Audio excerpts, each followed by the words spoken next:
Hello friends, welcome back. This is Himanshu Verma. Till now we have studied how to find reflection coefficient at load end, how to find reflection coefficient at any location small l from the load end, how to find input impedance at any location small l from the load end, and finally how to calculate voltage standing wave ratio VSWR in the transmission line. Remember, for a given normalized load, the VSWR value is always constant throughout the line. Means VSWR does not depend upon the location. It just depends what is the value of load impedance, or more strictly speaking, what is the value of normalized load impedance. So till now these four things, that is reflection coefficient at load end, reflection coefficient at any location small l, input impedance and VSWR. These we were calculating by using some kind of expression, means by using a formula. But now we will learn how we can calculate these things graphically, because graphical way provides us more flexibility. For example, suppose we have calculated these quantities at a fixed distance and now we want to calculate these quantities again at a location which is slightly different than previous location. So for this, if we are using formulas, then we will have to apply formulas again. But if we were using graphical method, then slight movement on graph will give appropriate result for that slightly different location. And second reason is, as we know, all these four quantities repeat itself on the transmission line after a certain distance. So these quantities are more convenient to represent graphically. The graph which is used to calculate these four quantities is known as Smith chart. Smith chart is made up of circles with different centers and radius. Actually, there are two families of circle. In first family, the center of circles lie on the horizontal axis, and in second family, the center of circles lies on the vertical axis. Radius are different, correspond to each center.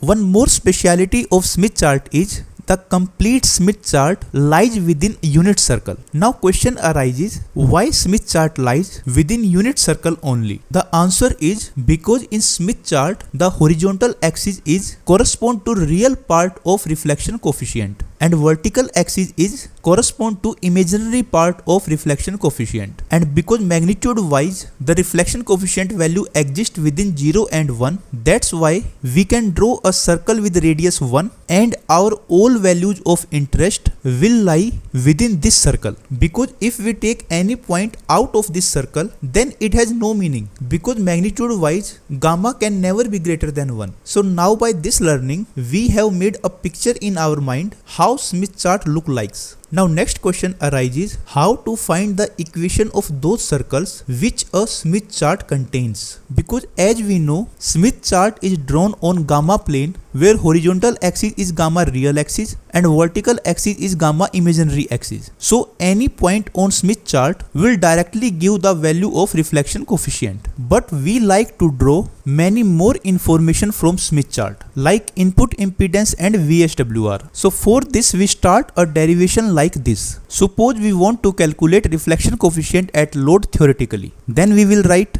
gamma L is equal to ZL bar minus 1 divided by ZL bar plus 1. We always use normalized quantities in Smith chart, because if we don't do this, then Smith chart would be different for different transmission line. Different transmission line means the transmission line with different characteristic impedance, that is Z0. Now after writing reflection coefficient at load, by using this expression, we find ZL bar in terms of gamma L. And for this we can use componendo and dividendo rule. By using that, we will find ZL bar is equal to 1 plus gamma L divided by 1 minus gamma L. Now as we know, normalized load can have any complex value or real value depending upon the value of load impedance. So in general way, we assume normalized impedance value is small r plus j small x. Here small r is real part, that is resistive part of load, and small x is imaginary part, that is reactive part of load.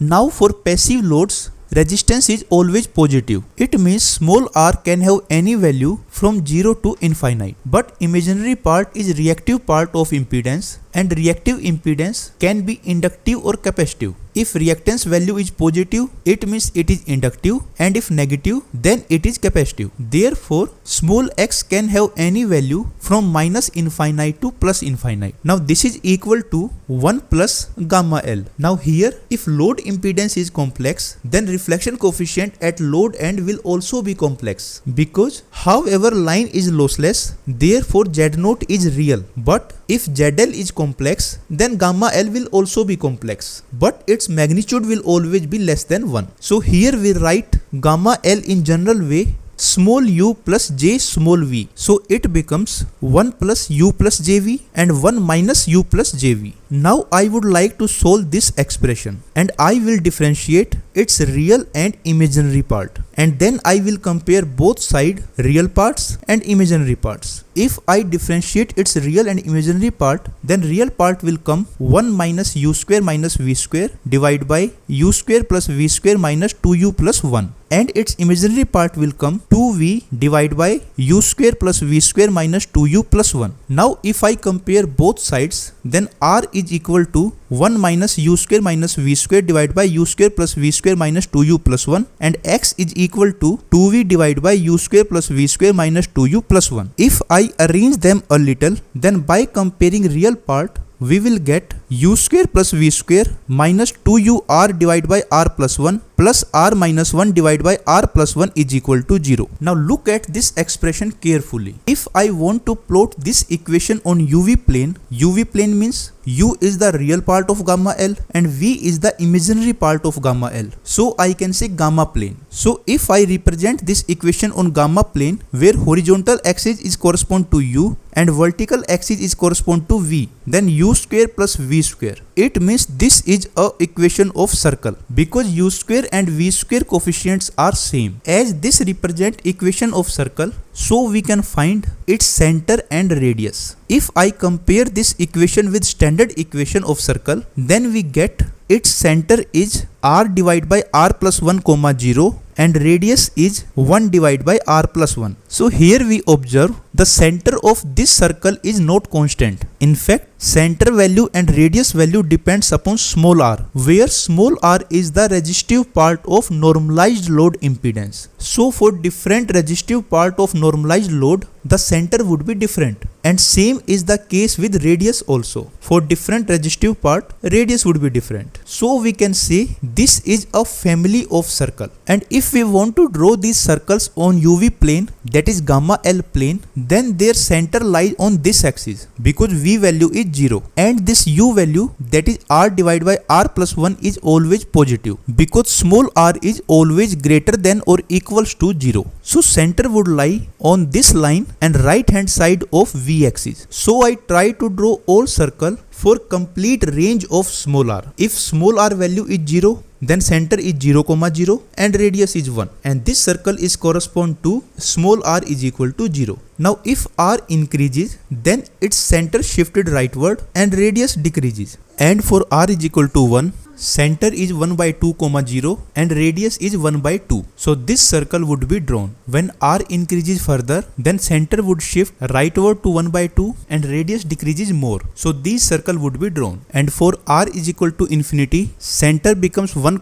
0 and radius becomes 0. So this can be represented by a point on 1, 0. So point 1, 0 is correspond to r is equal to infinity. So if we observe these circles carefully, then we observe all circles passes through a common point 1, 0. It means 1, 0 is the passing point for all circles represented by this equation, and it can be proved very easily. Just put 1, 0 at the place of u, v, then we will get LHS is equal to RHS for all values of small r. We also observe each circle is correspond to a value of small r. It means on this complete circle, value of small r is constant. For example, this unit circle is correspond to r is equal to 0. So on this circle, each and every point small r is equal to 0. On this circle, at each and every point small r is equal to 1, and therefore these circles are known as constant r circle.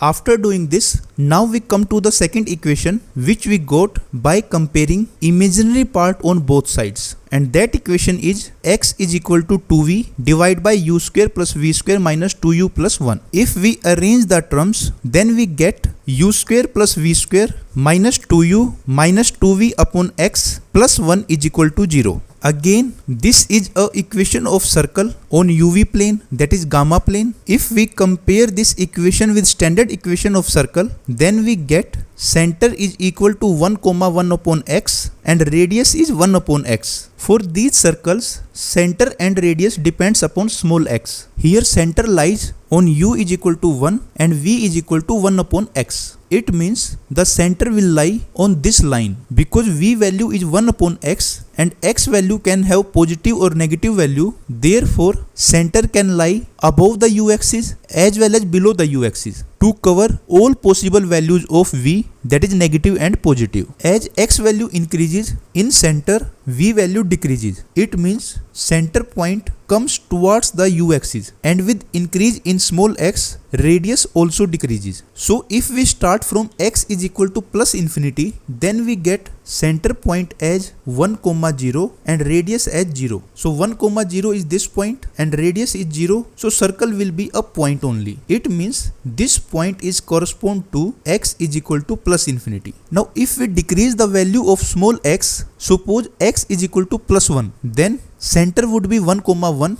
and radius will be 1. 1 comma 1 is correspond to this point. So this circle would be drawn.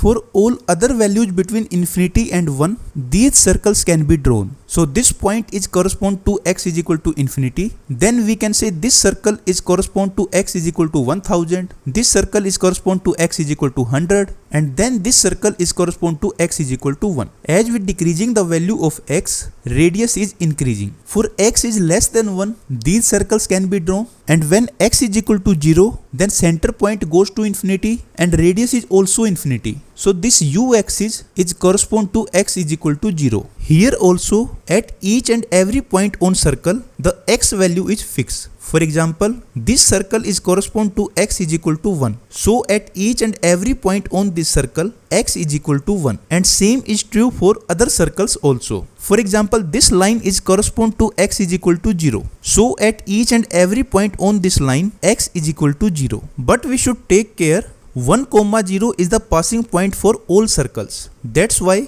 this point 1 comma 0 is an exception, because this 1 comma 0 point is common for all circles. Now if we take negative x, then we will get same type of circles on this side of u-axis. Again, this point is also correspond to x is equal to minus infinity. And then this circle is correspond to x is equal to minus 1. And then this line is correspond to x is equal to 0. So this sequence of circles we can draw for negative x also. Now we should take care one thing. As we know, Smith chart always lie within unit circle. Therefore, we can draw a unit circle. And now this part of constant x circles which lie within unit circle is significant for us. And other parts of constant x circle which lie outside the unit circle is not of our interest. Therefore, if we draw only that part of constant x circle which is of our interest, then these circles will look like this. So these are constant x circles. If I draw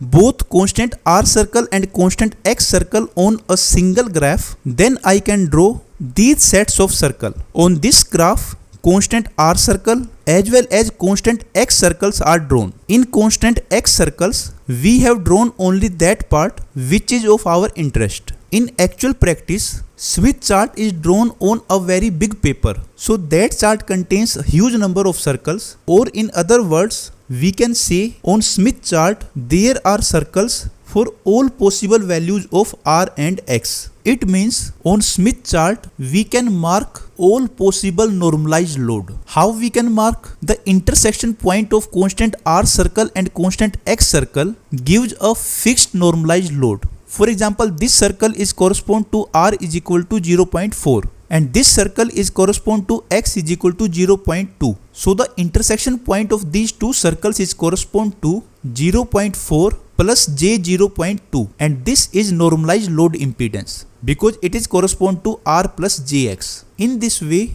we can mark all possible normalized load on Smith chart. So one thing should be very clear in our mind. Every possible normalized load can be represented by intersection point of constant R circle and constant X circle. In actual practice, we cannot draw so many circles. Therefore, for understanding purpose, we will assume here is the intersection point and that intersection point is correspond to that fixed normalized impedance. But we know to mark normalized load impedance is not our task. Our task is to get reflection coefficient, input impedance and VSWR correspond to that normalized load impedance. So it's okay. First we have to mark normalized load impedance on Smith chart because only after that we will able to calculate reflection coefficient, input impedance and VSWR by using Smith chart. So how to mark normalized load impedance? Just take constant R circle and constant X circle according to given normalized load,